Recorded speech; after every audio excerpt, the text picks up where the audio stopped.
joined us. Can we hear it for their Let me begin with the lightning round with Hal Sparks. You talked about, America being a relatively young country. This is an argument some people make about Islam being a relatively young religion. Is the hate just part of the normal growing pains? Absolutely. I mean, if you look at most of what Islam is going through that is so detested worldwide and has had such a backlash both here and in the EU, it's all that arguably the Jews went through in the Old Testament and the Christians went through during the Middle Ages. There really is, and quite frankly, a lot of the countries in Europe that have elevated past where we are, that are much better socially, democratically, much more open and much more relaxed with people of differences, they went through their own phase 40, 60, 80 years ago. That's similar to what we're going through now. And yeah, I mean, if you believe, the one thing that Judaism, Islam, and Christianity all share is the Old Testament base. It's basically a big Jerry Springer fight between who gets, now that the old man's dead, who gets the house. Right. It really is. And so the Abrahamic traditions have been warring at each other about that, but who's right about the second chapter is really what's going on. What I find absurd the most is that in mostly a geopolitical reaction, suicide bombers and the attacks of, in Afghanistan and other countries are viewed as fundamentally barbaric and different in how America, it acts. We're a civilized society, they're a bunch of animals in this regard. Meanwhile, if you look at it on face, all the Abrahamic traditions, if we are a Christian country, which a lot of people assert, and the three biggest problems for the world in a lot of ways are these countries who identify that way. The people don't, but the governments do. Christianity, for the United States is going to be the one that represents that, has the largest military by a factor of 6 in the entire world. So the idea that we're somehow peaceful compared to them is an absurdity. We have more weapons and more nuclear weapons and use that threat of nuclear weapons and the like more than anyone in the world. In Israel, everybody goes into the military, and there's a reaction aspect to the Islamic culture in a geopolitical sense, which has a lot to do with oil. And as we move away from that, you're going to move back to a time. You know what I grew up with in terms of Islam, honestly? My earliest memory of Islam is Salah from Raiders of the Lost Ark. Right on. Honest to God, that was my introduction to Islam, was Salah and his wonderful family. And the way Miriam kisses him on the cheek, this is for you, and this is for your children, and him walking away singing. Sings Gilbert Sullivan. Yeah, right. Mine was Kareem Abdul-Jabbar. Huh? Mine was Was it? Yeah, absolutely. Was from basketball or from Game of Death? Because both of them were bad. Mine was from Airplane. He's an airplane. That's a terrible one. That's how I found out about Hare Krishnas. I still hate them. Let me shift to a different kind of hate, because Ben Carson last year said that gay marriage would lead to bestiality. Okay, in 2015 said gay marriage would lead to bestiality. Now, if you think that letting gay people marry who they love leads to bestiality, you're not a champion of Christian values. You're a guy who thinks a lot about bestiality. But Alonzo, considering that how far we've come in such a short time with hatred towards LGBT people, that in the 30 years since the AIDS plague, we've advanced in terms of compassion to presidents and Republicans and Democrats alike supporting marriage equality, is that a sign that we are getting better as a people? Well, and referring to Ben Carson, he also said that Obamacare is the worst thing for black people since slavery. And he hasn't seen the ice debates. He said that. That was one of the things where Fox News was like, whoa, we like this guy.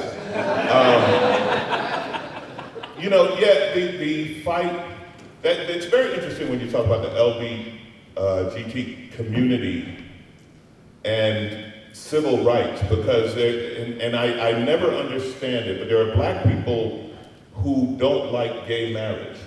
And I'm like, yeah, but they only allowed interracial marriage, like that's only 50 years old, you know what I mean? Like get a clue. But the fights become shorter because they're always wrong. See, my only hope for us is that the conservatives, the haters, the right wing, they're always wrong. They didn't want to free the slaves, and they were wrong. and they didn't want women to vote, and they were wrong, and they wanted to keep things segregated, and they were wrong, and then abortion, they were wrong, and now you're dealing with gay marriage and transgender rights. Time always proves it. Like, hate gets beaten because people become more intelligent, more evolved, and they have to accept, that this person who is different, when I meet this person, I like this person. That's why you look at like segregation. How much did Jackie Robinson do for America? Because they were like, holy, he's good. You know what I mean? Like everything we learned about black people, like, wait a minute, I gotta root for this guy, I gotta cheer for this guy, and then I have to know that this guy is different than me. And you're battling against stupidity. And the thing about stupidity is stubborn. Stupidity locks in. So you have somebody like Donald Trump who says, well, there's never been a great Muslim athlete. Right? And then Muhammad Ali dies and the whole world cries. And it's like, wow, you're stupid. The most famous, arguably the most famous person that has ever lived on earth, in my lifetime, definitely. Muhammad Ali is there's no one on earth. You can go to some small third world country and meet a kid and say, Muhammad Ali, the kid, like the greatest. They know.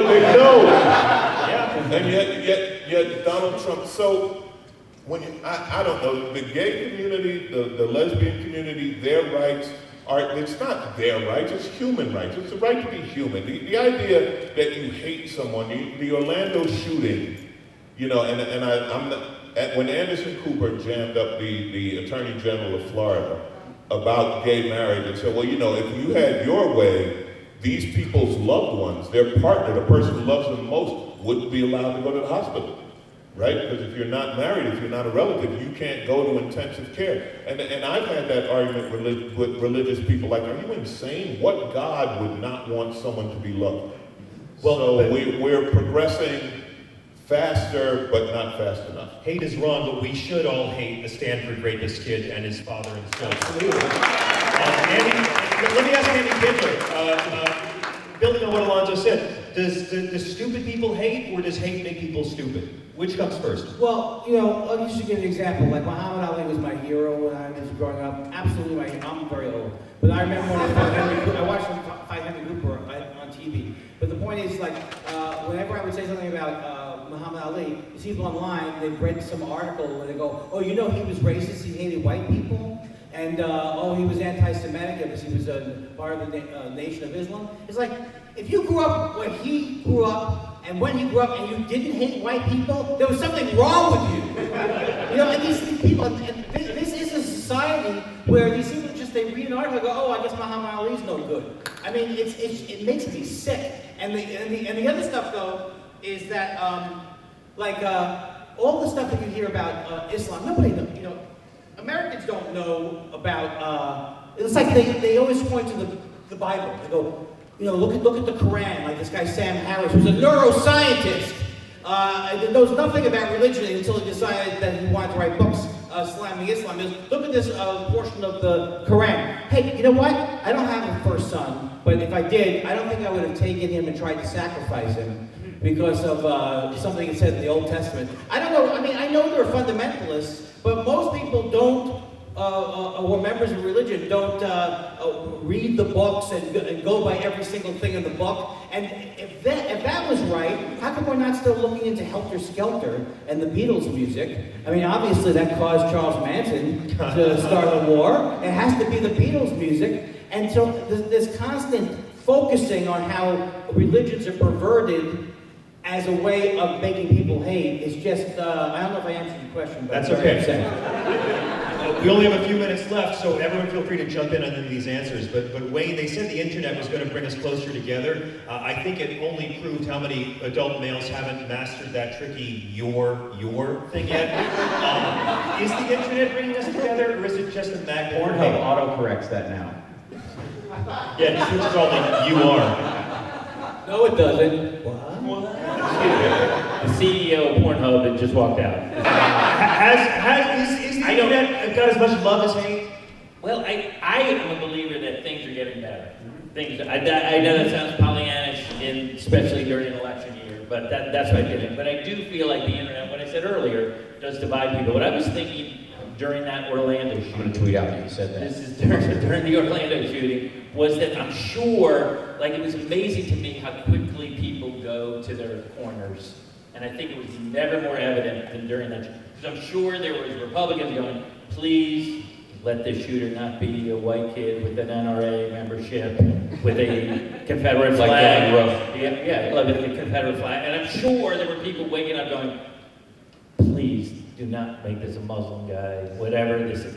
So it was immediate, and then immediately it went to, it was terrorism on one side, and then it was gun control on the other. So I do think the internet, I'm a comedian, why am I answering this seriously? I apologize, that's the internet. Let me ask, is Trump a hater, Tamer and Felicia? Is he a hater, or is he a calculating non-hater who knows how to use the hate of others? Go ahead. I think it's the latter. There is actually a social sciences paper on the internet making us more empathetic. It's a great, it's on YouTube. It's Jeremy Rifkin, who's an economist, and it's called The Empathetic Society. And like my grandfather used to say, I've never met a well-traveled racist. I don't think America has a racism problem. I think we've got a passport problem. And the thing about the internet is that it makes you feel empathetic. When 9/11 happened, people in Hawaii didn't feel as much as people lived in New York. It was like a ripple in the pond. The farther away, the less you were affected by it. But after the internet, when the quakes happened in Haiti, the empathy came from the geography was broken. The closest thing we have to a perfect democratic society, in my eyes, is the internet. It's clunky, it's basic, we're learning, but I think it's getting there. And I also think that it's indicative to some degree. I love and am a fan of everybody up here. And it is the most diverse panel I've been on. It's interesting that it's about comedy, and about hate in particular, but it's the most diverse panel I've been on here at Politicon. And I think it's indicative of that empathy and indicative of that, because comedians to some degree are in charge of talking society off the ledge. You know what I mean? And we almost go to our own groups and go, it's okay, white people, come here. It's okay, straight people, come here. It's okay, black people, come here. Trayvon, do you think things are getting better? I mean, does it seem like we just are focusing on the hate more because we're in the society of clickbait news? You worked on The Daily Show. Obviously, the haters are great for comedy, but is that a sign that we collectively are laughing at the haters and the non-haters outnumber them? I think we are getting better, but I think the thing is, hate has become like that new tide where you need less of it, it's more concentrated, it's stronger. So you have like this, you have less of it, but they're so strong. And separate your whites and colors. Exactly. All this time, we still can't wash laundry together. When is somebody going to fix that? But I think... Yeah, why does whites have to be separated? Yeah, Why do they safe now? And they become colored. That's right, I know. Ew. It's slightly pink. It's never really colored. It's just slightly... It's a weird color. But I think we are... Some days I think we're getting better, and then I wake up and see Orlando, and I'm not sure. But then you look at Orlando, and I think it's a good example of, from what has come out now, you had this guy who was probably a repressed gay guy who shot up a club full of gay people, and being a Muslim and being gay, I imagine it's very hard in some households. Tamer? I'm not even Muslim, just so you guys know. I'm Muslim dad and Jewish mom. I don't think it's a very gay-friendly place, but when you have that type of stuff that you have to wear on you, and also deal with trying to understand your sexuality, it makes things like that happen. When the outcome is, I don't know who I am, I don't understand these people, I want to be someone who my family or my religion won't allow me to be, and the outcome is 49 people. Also, the numbers. I want to get Felicia because we're almost out of time. Sure. I just wanted to say, there was a study where they were trying to figure out what kind of people are actually, what's the through line that are actually supporting Trump, and they did this study where they asked some simple questions because they didn't want to hedge what they were actually trying to get at. And they asked people to answer this question, would you rather your child grow up to be respectful to their elders and follow the rules, or to grow up to be more independent?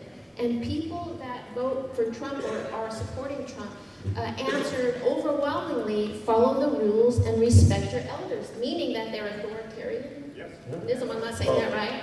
And I find that super interesting because the people that I know that support Trump are people that are rule followers and no longer get the cherry on top. If you follow the rules, before your kid could go to college, you could have a minimum wage job and support yourself. And now there are no more cherries on top. You're working your ass off. Your kids can't go to college because it's so expensive. And that's all I wanted to say. Like, that's interesting to me. We're almost out of time. Real quick. I want a chance to give a final comment for like 5 or 6 seconds. And how Yeah. would you follow you? I would say that in many ways Orlando is indicative of the empathy and the growth away from hate that the country is actually experiencing, in that one man did something awful, but the streets were filled with people trying to express love. The volume of human beings that that respond to the hateful acts is overwhelmingly positive in that regard. An individual can never be said to be indicative of a society unless the rest of the society says, yeah, he just did that on our behalf, and they didn't, and they won't, and they continue not to. And the other aspect of it is, I think in general, is anonymous internet trolls cannot be taken as biblical verse in that regard, because people do. You see something written and you think it's as serious as every other thing that's been written, and it isn't.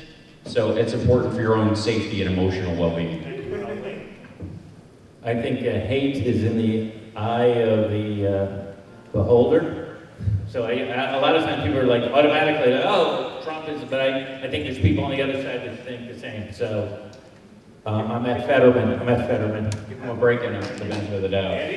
All right, I read this morning right before and after and before I screamed at people on the internet. Is it your dream journal? Did you bring in your dream journal again? No, it's Jack Cornfield, who I love. He's very spiritual. I recommend him to everybody.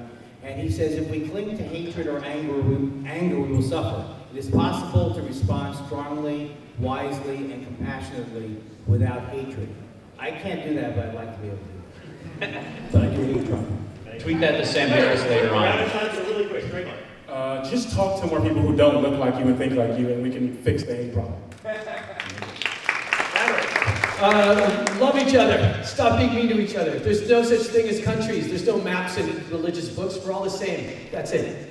I just want to say, as far as it comes to Trump, if your kids have to hold an intervention to get your campaign manager away from you, you shouldn't be president. Felicia, Alonzo Bodden. I think Trump is a hater, and his followers, this is their last gasp, their last hope for that kind of old school stupid hate, and I'm at Alonzo Bodden. I'm sorry, guys, that we had to rush it at the end. I know it was a very packed panel. I've admired everyone on the stage. I've loved Andy Kindler since the Dumont Network. I want to thank you all for coming, for listening to Sirius XM Insight, and to remind you all, if you're going to fight hate, don't whine if you get a little on you. Just wash it off before it sticks. Let's hear it for these artists, please. Thank you. Follow Andy Kindler. Hello, this is Niswander, and I'm here at Politicon 2016 again this year with John Fugelsang. John, thank you for being on the NOWMAN show. Thanks for having me back in spite of popular demand. Now, that was actually what I just saw. It was an incredible, what would you call it, panel discussion? It's sort of a live show we do in New York and LA called ComedyNation that combines stand-up sets with a panel. But this is the first time we ever did it at a convention where everyone was seated the whole time and I was behind a podium and we were all at a table like it was a seminar on gold at the airport Radisson. So, we had a great lineup of really great people. Yeah, and the subject matter was hate of the nation, and just wow. I mean, how can you not tackle that with the series of comedy and just non-comical statements, and it's a lot to wrap the brain around. Let me put it that way. Well, thank you. I mean, Billy Wilder always said, if you're going to tell people the truth, make it funny or they'll kill you. And for me, political comedians are generally some of the smartest people to talk with because they know how to distill complex ideas and make it entertaining. And so we were really honored to have a great lineup of artists. And you talked about, even from a historical context, how hate has always been, a human thing, and also bringing it up to the current present day with the Orlando shootings and just, all the different types of phobias. I mean, there's so much comedy there, but there's a lot of seriousness, and that is, some of the most serious people I've ever met in my life, including yourself, are comedians. And I totally understand why that is, because George Carlin used to talk about that, because it's frustrating to get through life, without having some kind of relief or some kind of therapy. Yeah, absolutely. And for something like hate, what's stronger than ridicule? Well, guns, I guess. But for me, comedians are the best equipped to show the absurdity of hate and to show how hate makes you stupid. One of the panelists made a comment about there's no hater problem. It's a passport problem. And and I've noticed that myself, that by living overseas, it actually broadened my perspective of what the world is about and all the different kinds of people in it. And the people that I knew that didn't travel so much had a much different view. What's your take on that? That's kind of similar to something Mark Twain once said, and I do think that travel and exposing yourself to people different from yourself is the greatest antidote to hate and stupidity. And look at homophobia. A lot of people thought they hated gay people, and they realized they just didn't know gay people. Or they knew gay people who were afraid to tell them they were gay because they were haters. And you look at how much hate we've gotten rid of culturally in the last 30 years, when at the height of the AIDS crisis, you could be fired for telling people you were gay, and you still legally can in many states. Up to the point where we've seen sitting presidents endorsing marriage equality in one generation. So that gives me a lot of faith in humans and in America. I think the internet's had a lot to do with this as well. I mean, broadening people's knowledge and access to information, even if some of it requires a lot of discernment, it still gives you an option for something to take a look at and study more deeply. I mean, entertainment and sports in general. Entertainment and sports have been two of the most powerful weapons against racism and against misogyny and against xenophobia and anti-gay bigotry. I mean, when you already admire someone and like someone, for their professional work, it's a lot harder to despise them for who they are. That's right, and you see that they're human beings. It's like you stop looking at the appearances of things. As I mentioned last year, I also am a preacher's kid and grew up in an environment where there was a lot of these expectations about what reality was based on a book and a belief system, essentially, which is really not a whole lot different in some ways than political ideologies. Like if you're basing everything on that, you're not seeing a bigger picture. But I think there's a lot of truth in the Bible. Mm-hmm. Not necessarily a lot of facts, but there's a lot of truth. And the problem is when you believe that a talking snake is real, but Christ saying love your enemies was just metaphor. Good point. Because I always felt like that was the most important part of the Bible, and it's amazing to me how some people just, they marginalize that. And that, to me, that's the most important part. Jesus did reduce the 10 Commandments to 2. That's right. And if you did follow those 2, then everything else just kind of falls in place, Yeah, kind of. I mean, the essential message of all the great religions is don't be a dick. Yeah, that's pretty much it. I mean, that's right, Be a good person. And we could go on and on and on talking about, how to love people, which is really what Hate of the Nation leads us to, is about how to love people. So speaking of love, let's talk about the election of 2016 for a few minutes. Right now, we've probably seen one of the most unusual election seasons in the history of our country, I would think. And there's supposedly presumptive candidates. I've never heard that term used before. We have presumptive candidates for both parties, and one until the conventions, that's what they are. Yeah. Yeah, and technically, there's been this implication that the conventions already happened. I mean, there was even presumptions that votes were already counted before elections even happened. It was a very, very strange election year. So now, looking forward. What do you think between the 2 presumptive candidates represents what would be the most dangerous candidate? Trump. Why would you think that? Alienating our allies overseas is not good for our economy, and there's been no serious economic plan put forth that would help restore the American middle class. And who do you think has the best economic plan of all the candidates, including Bernie Sanders? Bernie Sanders. And no doubt about it. Now, do you think that there's a really good possibility that the progressive agenda is going to become a huge part, a major force of the Democratic Party moving forward? Or are we going to have to see that come through a third party? It'll be a major part of the Democratic Party moving forward. It will take several decades because these things move very slowly. But the very fact that Senator Sanders did as well as he did, that more people now know what single payer means than did 2 years ago, that people understand that democratic socialism is not the same as communism. A lot of people have been very educated, and his good showing and the positions he forced Secretary Clinton to take, I think, show how far America has moved forward. And by move forward, I mean going back to ideas done by Republican President Eisenhower that worked. You know, and I know the commons movement that goes on in the world right now, the transition, I don't know if you ever heard of the transition movement? I don't think so. Yeah, their whole idea is that we're kind of going back to the ancient ways of how we actually used to do things, which was, you know, it's kind of like the economics. It's regenerative. We're starting to learn to work with nature rather than against it. Well, the ancient Mesopotamians used to have a jubilee year to forgive all debt, and the Bible calls for a jubilee year every 7 years to forgive all debts. Imagine if we had a government based on Judeo-Christian values, and every 7 years, all mortgage and credit card and student loan debts were forgiven. The rich wouldn't like it, but people would do a lot more shopping and spend a lot more money and stimulate the economy a lot more. Debt is killing the middle class, and someone's going to realize that's fixable. I totally agree, and we could talk on and on forever, but John, how can people learn more about your work? I host a daily radio program on Sirius XM Insight, channel 121, called Tell Me Everything. I'm on Twitter at John Fugelsang, or the John Fugelsang page on Facebook. Thank you very much, John. Really appreciate it, and good luck to all whatever happens ongoing in the future. Well, and to you as well, and thank you for your very kind words. Likewise. Take care.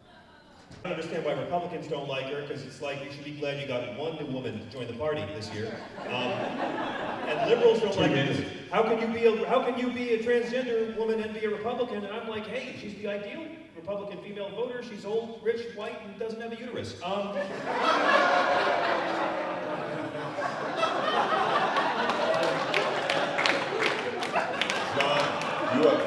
you're talking to the wrong guy. I just recently found out black Republicans are real. I didn't think they actually exist. I had heard about them, but I heard about dragons. Wait till you see Jews for Jesus. It's almost the same thing. Guys, I think every time I come up to panels like this, I confuse people. I think it's because I'm an Arab, but I'm happy. You don't see a lot of that on TV, it's because we're hated. A lot of people are like, oh, after 9/11, people were mean to Arabs. That's not true. I used to get jumped on the way to school when they talked about gas prices being high.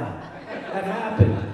It's not a new thing to hate Arabs. It's always been that way. And I confuse people, right? And I think that's what's happening, right? I don't think there really is hate in America. I think there is fear disguised as hate. Because we've always told these men when they were little boys that boys don't cry. So they don't want to talk about being scared. They only want to talk about being angry. That's the time we're in right now. Nobody's voting for Trump. They're voting against Islam.